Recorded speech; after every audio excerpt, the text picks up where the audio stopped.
Mr. Weir, thank you very much for joining me this morning. First, I want to talk about results, and it's a big thing, of course, to students here in Northern Ireland. But first, about the results day. And earlier this year, you announced that the results day would be earlier than it usually would be in August. Why did you decide to move the releasing of results to an earlier date? Well, look, it wouldn't have been the ideal first preference, but I think on examinations and results, more than any other part of education, it's the one thing that Northern Ireland, we're competing against a much wider market. And as such, particularly for A levels, but also GCSEs as well, we're in a situation where we're competing with students, particularly from England and Wales, to a lesser extent Scotland, and that's critical as to when exam results can be processed by universities. And so we had a level of engagement, I think, with other jurisdictions, particularly England, who would be the big part of the market. They were pushing at a particular point in terms of when the results would be. And given the fact that roughly as well, about 20% of our students will get from English and Welsh boards, I felt it was important that people were not just getting the results in a bitty fashion, and they were getting, for example, maybe through OCR, but CCEA maybe being on a different date. So people could have that level of certainty and that they weren't disadvantaged when it came to university places, for instance. So, ideally it would have been the same date as others, but I didn't want to place any of our students at a disadvantage, or indeed spread the level of anxiety for them over a number of days by different boards reporting at different times. Yeah, and you mentioned there about the impact upon students. I was looking towards the parents as well. Do you think that will ease the fears of parents as well, the results day, as well as students? Well, I think, look, we've all been in the situation where we're sitting waiting for something, and I think to some extent the sooner we can get that, provided processes have been done correctly, the better. I suppose there was before any decisions were come to this year with examination results, we took a bit of time to try and consult kind of behind the scenes with students. I did a couple of sessions in terms of explaining things with parents as well. And I hope at least, obviously there'll always be some students, some families who will not get the result that they want and will be disappointed. But I think in general, I think the fact that everybody's getting it at the same time, I think it's again preferable from both a student and a parent's point of view, that they're not getting one result one day and then coming back maybe a couple of weeks later to get the other result. Yeah. And in terms of teachers as well, it's a lot of stress on them over the summer, although it's a break, but that August period, the few weeks leading up to the new academic year, it is a lot of stress on teachers as well. Do you think that the earlier results day will have a more positive impact upon them going into the new academic year? I hope they would, and I think also as part of that, I think we've made arrangements, I think the teachers' unions, to have a bit of additional support, I think financial support for teachers who are having maybe to come in for a few days where they wouldn't necessarily have done so. So look, there's no doubt that across the system, particularly with COVID, things have been very stressful. Even as we move closer and closer back to normality, there's had to be adjustments to courses, for instance. And that obviously why the focus is quite often on students. Obviously that has an impact on teachers as well. And the more that we can actually take any actions to take stress out of the system, I think the better. Yeah, exactly. And speaking of stress and really that whole build up, you mentioned earlier in the year, I think it was May, your conference that you made, your statement that you said we're returning to a normal exam structure from the next academic year. Now, you said despite fewer exams, there will be fewer exams being planned. Do you think it is fair that the students go into their final year, such as year 14s, it's fair on them going back to that normal structure, as in they've had that normal exam atmosphere experience over the past few years? Well, look, I think from that point of view, it's not perfect in that regard. It's about, in the long run, again, first of all, the approach that we've taken is the same in other jurisdictions. And I think the importance, of that is to ensure that we both have portability of our qualifications and also there's comparability. What I don't want is either an employer or a university saying, either on the one hand, if we create a situation in which it is more difficult to obtain a particular grade in Northern Ireland, that would disadvantage our pupils. Similarly, if we had something that was very different and maybe then perhaps by universities not regarded as being as robust as it would be elsewhere, would that mean in marginal cases that they will say, well, actually, we'll take that student from Blackpool or Cardiff or whatever, rather than the student from Belfast, because we've more faith in the system in that regard. It's about, I suppose, trying bit by bit to get back as much as possible to normality. But there are, within what will be the exams in 2022, there will be a reduced level of assessment. There won't be just the same number of units. So consequently, there will be less in which people are being examined. So it's about gradually moving back. It won't be taking it all in one leap. Yeah, and that's a fair point as well. You said in your statement as well in May that it wasn't a sustainable or long-term approach to this type of situation. Do you feel that the three major exam groups, so that's 12, 13s and 14s as well as 11s, but those major exam groups have suffered immeasurable stress and anxiety throughout this period? And what type of stipulations would the department put in place for those students as well as schools? Well, I suppose there's a couple of things. I mean, first of all, yeah, look, I think there's been an awful lot of stress that's been there. And I've said this before, particularly in terms of COVID. Clearly, in terms of those who've suffered most through COVID, at one end of the scale, clearly, it would be in our society some of the elderly and the vulnerable, who have both been more susceptible to death and more susceptible to isolation. But beyond that, it's actually been the disruption to our young people has maybe been the second highest out of that. So yes, there has been a level of damage that's been done. It is about trying to recover that, and that's why, from an academic point of view, there's been money put in and will be money put in for this year in terms of the Engage programme, which is about a level of academic catch-up.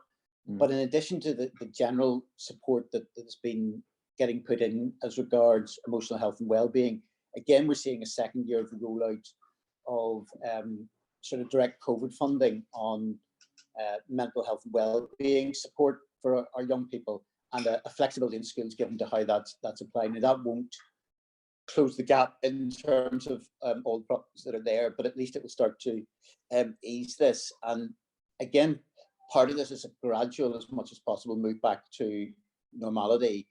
I think the problem, I suppose, is that if we were to keep on putting off having exams, we would have a situation as to where eventually do you get to the point where you kind of overcome that particular problem. And that's why it is about trying to ameliorate the situation, both academically and from a stress point of view. But yeah, no, I have no doubt that there's been a level of disruption. I suppose the only thing, and this is maybe of a limited amount of value to say, is that what has happened here has been very similar to what's happened in a whole load of jurisdictions across the world.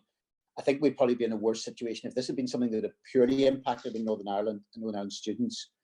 But there's been similar levels of impact elsewhere, and that means, at least, it also means that when it comes, for instance, to exams, and we'll see it particularly this year, at the level at which grades are put, at which marks are made, again, there's this uniform approach that's being taken, and it will mean that compared to 2 or 3 years ago, there'll be a more generous approach to be taken towards grading, for instance. Yeah, I accept your opinion on that as well, and has created a lot of stress. From a personal point of view, it's been a very stressful period. And speaking on that stress, it comes as well as exams. It's been the disruption to the whole year. I know you're not going to be the minister going into the next academic year, but can you say that, based on the exceptional of the vaccine and the NHS in that sense, in your opinion, do you believe that students can return to school in September confident that they will have an undisrupted year ahead? Well, I would certainly hope so. I think the problem with anything with COVID is being 100% confident what the future will hold. I think we have seen a situation. I would say a couple of things. First of all, even as we've seen the resumption, the impact of the vaccine, even in terms of we are in resumption, we've seen a lot less disruption since the return to the spring term than we did even in the autumn term of last year. We're now in a position where the vast majority of people over school age have been vaccinated now twice on that basis, and that should mean, it does seem that the vaccination, while it doesn't seem to be stopping COVID necessarily in its tracks, it seems to be disrupting the links between hospitalisation and that. But so I think we can have greater confidence we had before.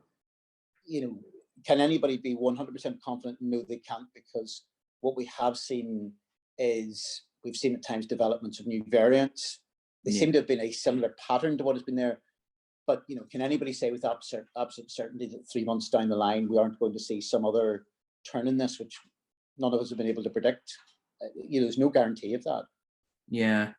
And I said earlier about your statement in May, another quote that I can give from that statement is, you said it was the worst disruption since World War II.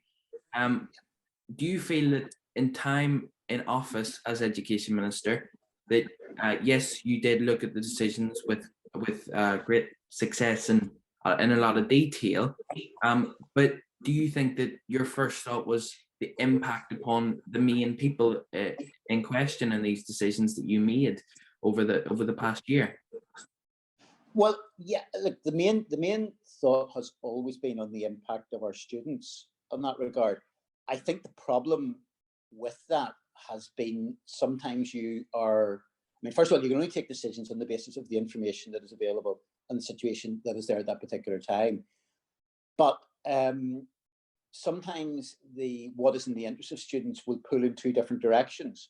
And what I mean by that is, there's a particular public health, and this is true probably society as a whole, there's a public health imperative which says put in the maximum amount of precautions you can. That will mean that you reduce the spread of the variant.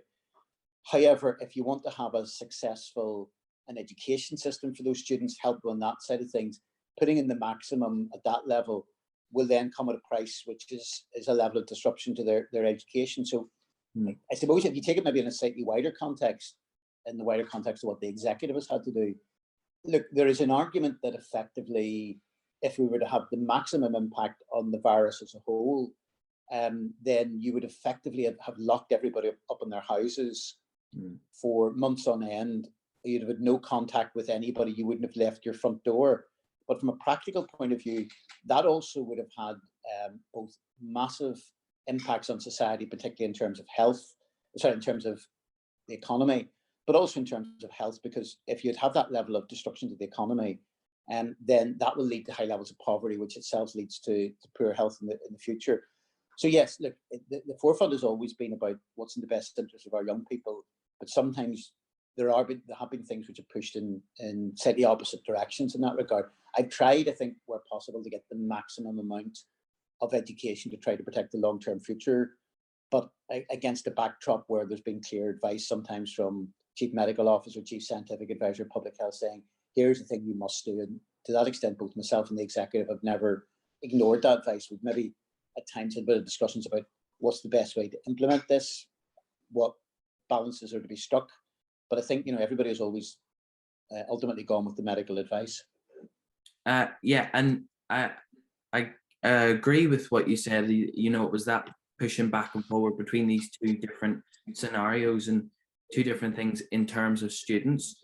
But a lot of people were saying, including colleagues in the Assembly, were saying that people were left to sit and wait for very long and longer than they should have on such decisions and continuous U-turns that maybe cause more damage than was actually necessary. What do you think on their point? Well, I mean, look, what I would say is, look, I think where both myself and to some extent the executive's hands were a little bit tied by events, and the problem sometimes we were in fairly fast-moving events. Now, I think there is maybe a level of criticism at times, but there's a balance to be struck here. There's a level of criticism, broadly speaking, against the executive as a whole, which says at times were decisions taken very late in the day, and yes, they were. But if you're sitting waiting on a number of occasions where maybe the medical advice will say, actually, we will confirm our position on the Thursday for the following Monday, because things are changing that rapidly. then ultimately you don't have a great deal of choice in connection with that. And that has meant that at times, and in particular, there will be sort of things that you've got to respond to, which move very quickly. Now, I suppose the most obvious example, and however much it was modelled out, because the other thing is, if where you're dealing with you know, you're trying to make a decision, or a decision that will get taken as to where you're going to be in 5 days' time, a week's time, a fortnight's time, a month's time. And as such, the medical experts will have, they will have modelling out there, but to some extent, in terms of that modelling is a certain amount of applied guesstimate. What I mean by that is they will have a mid-range, you'll have a high, and you'll have a low. And so one obvious example, to some extent, and some of these things will be driven by levels of human behaviour, which the result have a certain level of unpredictability. So we got, for example, going back to last Christmas, there was knowledge of the fact that a relaxation in around Christmas would have an impact. It was difficult to judge, and we then found, I think, directly after Christmas, there was an enormous spike in terms of the figures directly after Christmas, which meant that things had to be adjusted very quickly in that regard on it. So I entirely understand the frustration that is there, and maybe also a level of the criticism that was there in terms of the speed of decisions. But certainly from my point of view and across the board, sometimes things were taken out of our hands by events, and there wasn't really a great deal of alternative, and that's where the problem lay. Yeah, and I accept that. You know, it was a very tough time, and I was saying to people, you know, I was more or less on your side as well. I was trying to find the balance. It was like, you know, it's not an easy decision for the executive either. You know, yes, it may be disruptive to us, but you know, they have the decisions to make, and it's not going to be easy for them no matter what they do. Do you know what I mean? There's always going to be that criticism out there, no matter what way you push that line. Do you know what I mean? I want to talk about exam results, and for year 13s going into year 14 this year, especially me. You know, that's the year that I'm going into in September. In your statement in May surrounding exams for 2022, you referred to A-level awards in 2022 will be made on the basis of candidates' performance in their A2 examinations only.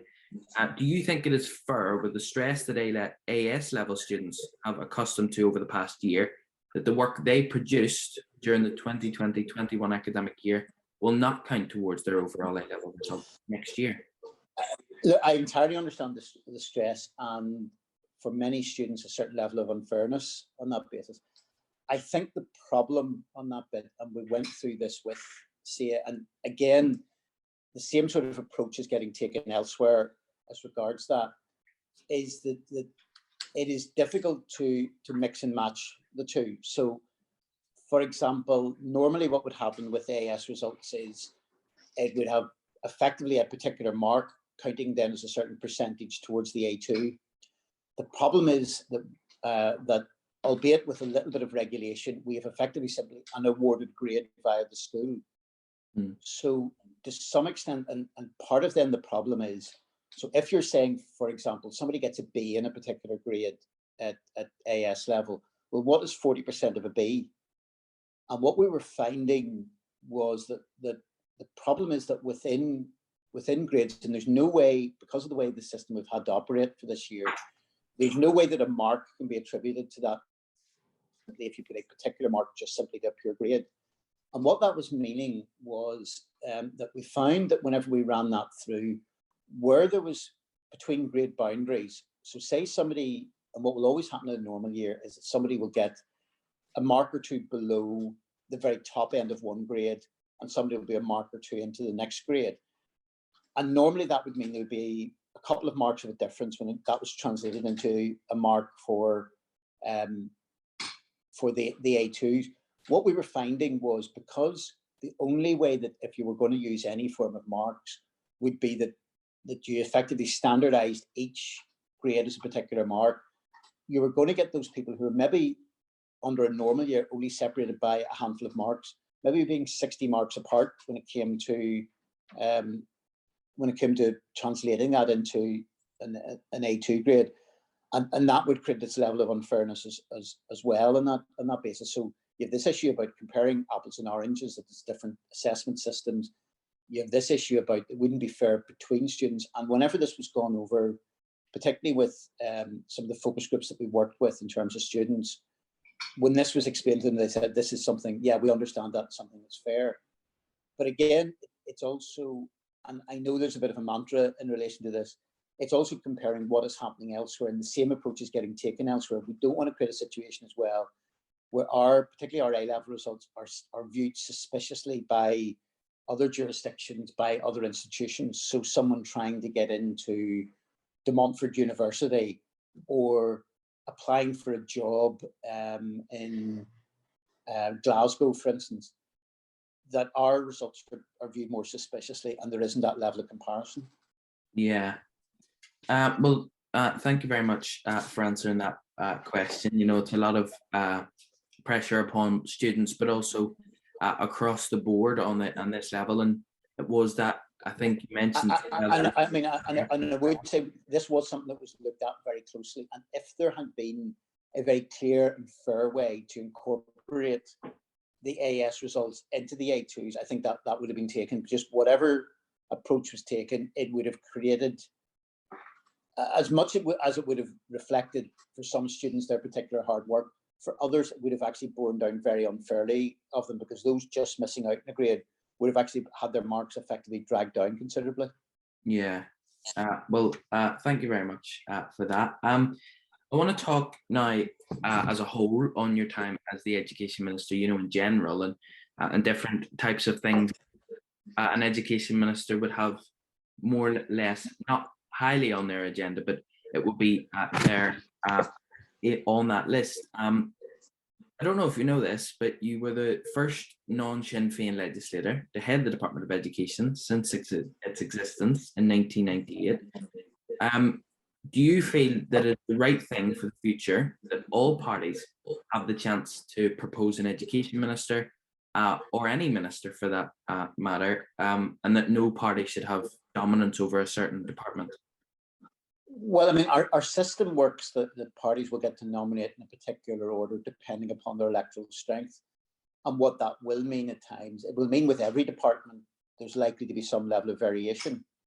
So, you know, for example, in health, there's been Sinn Féin health ministers, there's been a DUP health ministers, there's been Ulster health ministers. So all these things are probably likely to vary a little bit. And I suppose the other thing as well is that irrespective of who's minister, all ministers will come under a level of scrutiny. And the fact that, for instance, the chair, largely speaking, the vice chair of the monitoring committee will come from other parties will mean that any minister will be held to account on that basis as well. Yeah. Okay. In terms of integrated education, it's a massive topic here, especially from the past, and it's a difficult thing for people to try and get a hold of nowadays. You know, with the way things were. Do you feel that you prioritised and focused on integrated education in your time as minister, and do you believe that the department are looking to prioritise it for the future a lot more than they do now? Well, clearly at the moment, which we'll have to wait and see how it works out, there is legislation potentially going through on integrated education. I think on integrated education, yes, there's a statutory duty to encourage and facilitate integrated education.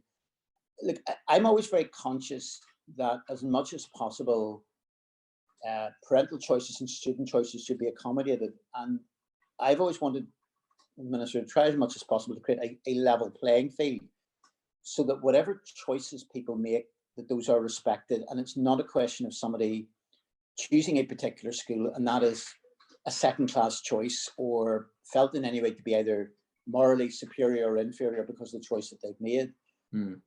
As such, I suppose during the last period, one of the changes, or at least was accommodated, let me slightly rephrase that. One of the things which has happened is that there has been for some time the opportunity for schools, if there is a particular parental process that set down legislation for a school to move to change status, and that will come as a development proposal. So I suppose during the last 6 months or so, there's been 4 occasions where I've approved a school moving from either controlled status or maintained status to an integrated status. But that's been driven by parental choice. And I think the choice of parents, no one, as I said, should be made to feel inferior because they picked a controlled school, a maintained school, an integrated school, or an Irish medium school, or indeed any other type of school. As such, I think that we should respect what's there.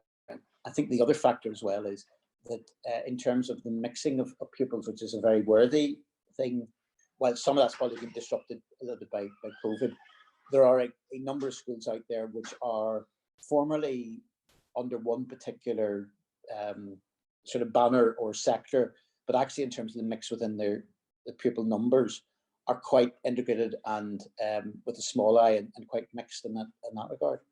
Yeah. I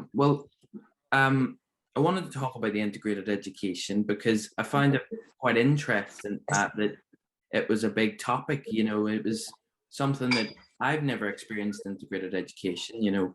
I've went to Catholic schools all my life, so it's not been a part of my life. But I was researching this for the interview, and it was like I noticed that it was a growing thing. It was something that was moving forward, but it was moving forward and quite good that it was moving forward. I found a stat that there was 600 more school students enrolled in integrated schools than in any previous year, which was a great thing to show that it is moving forward. Do you believe that our society, as well as parents, are feeling more like this is the right way forward and not as fearful that students would find that more difficult? Well, I don't think there's that much fear out there. I think society is changing. And I think in terms of integration, I think the other thing, which is sometimes maybe a little bit ignored, is that we've had a growing communities from that were born sort of outside of Northern Ireland are getting more and more integrated within our society. I think that's a good thing. I mean, I've certainly noticed that maybe comparing and contrasting 5 years ago when I was minister to more recently, that you're going into classrooms and you're seeing a sort of a more diverse range of people within a classroom. I think that's a good thing. Again,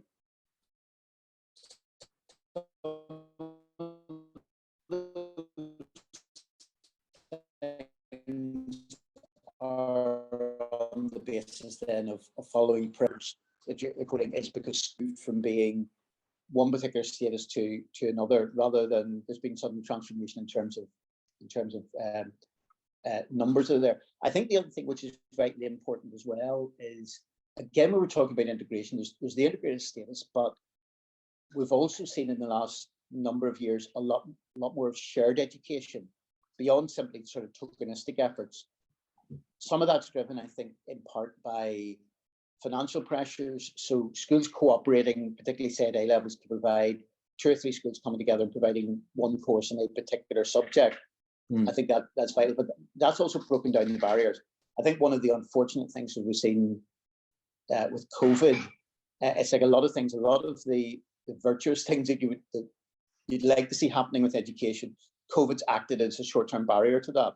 So the biggest single thing in shared education is pupils mixing in together. But we've actually had a scenario where even within schools, pupils have had to largely remain within a bubble on that basis. So that has acted as a short-term barrier. But I think no doubt that there's been much greater sharing across the system. And I think as COVID hopefully fades in importance, that will be something that will be able to move a lot more centre stage again. Yeah, and that would be a perfect thing for society to move forward. Just one final topic on the kind of general things. A lot of people are talking about, whenever I was doing a bit of research on this, it was a lot about Irish medium schools as well. And, the Irish language is a very contentious topic recently in politics. I think, in my point of view, the Irish language, yes, it's being recognised, but do you think enough's being done by the department's point of view that Irish medium schools are being more or less advertised as a good thing for the future of Northern Ireland, but also for the future, possibly, of anything that could happen to the status of here as well? Well, what I would say is, I think in terms of advertising, broadly speaking, it's up to each individual school and the Board of Governors to do their advertising, because it is not within that up to the department. It would be wrong to say we really recommend school X as opposed to school Y. I think that would be a wrong way of doing things in that regard. And that is also, it is, as I said earlier, about trying to create as much of a level playing field as possible. I think one barrier that's been there sometimes towards Irish medium education, while there's been lower numbers required for them to establish a school, I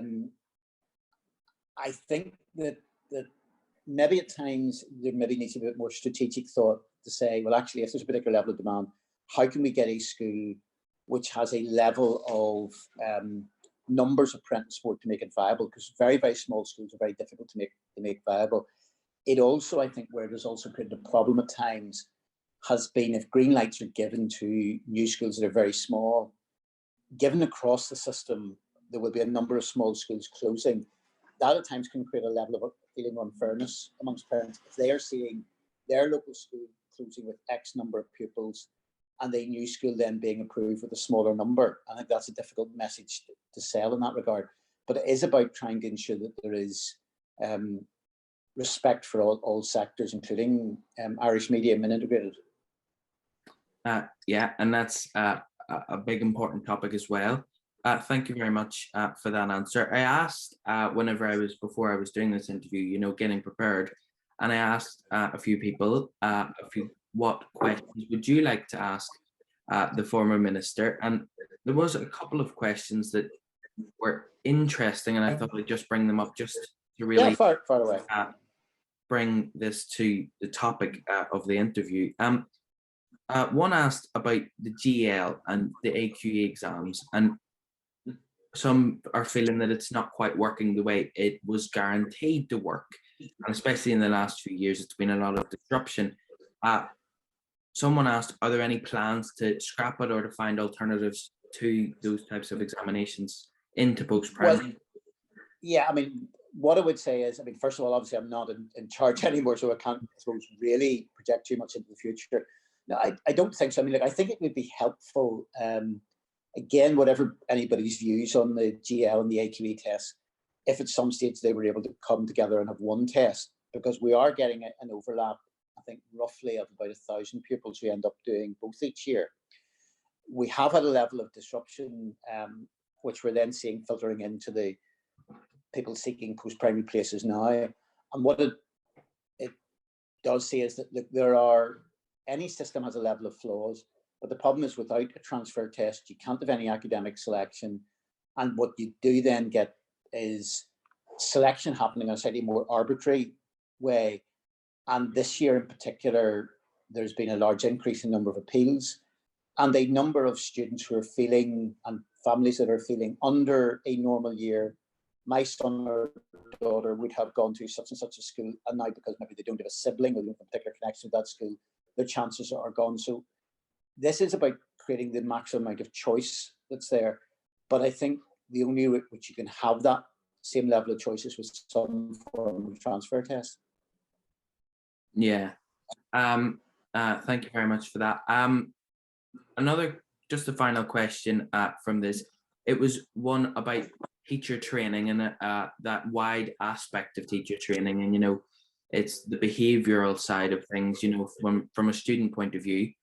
One asked about ADHD and that type of on autism and certain things like that children without a diagnosis weren't really recognized as being unable to understand, but more as unwilling to learn. What do you think on that type of? Well, look, I think there's now, one of the virtuous things is there's a growing awareness of autism and ADHD.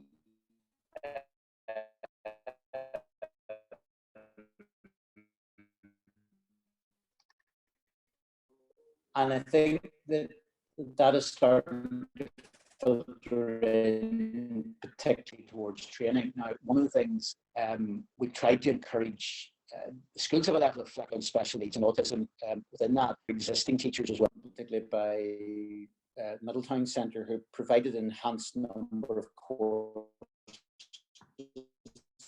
that are available to teachers in terms of autism training. There is a certain that's happening, but I think it's likely to be more embedded into the direct teacher training side of things, because maybe 18,000 classroom assistants above that, and tailor back the level of training that's there. I think there can be a little bit of sensitivities around this, because if there's focus in on one particular issue, then very understandably children and families with other needs will say, well, we don't want to be left behind either. So it's about trying to get a level of balance of training. Yeah, and that's a very important aspect to that as well. You know, not just having that one focus. You know, you'll have people coming and saying you're not focusing on this and that and the other as well on that. It's that balance as well. Just finally then, I know you're not the minister anymore, and a lot of things have happened over the past month that and a lot of people have changed, but your party colleague, Michelle McElveen, is now the new Education Minister.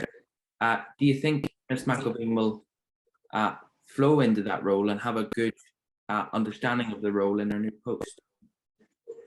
Oh yeah, no, look, I certainly think that would be the case. I mean, look, there's a lot of stuff which in politics is ongoing work, and I know she'll be picking up on a lot of that, but I mean, she does have a background in relation to, as a former teacher, and I think would have been a former chair of the Education Committee, so she's not coming into this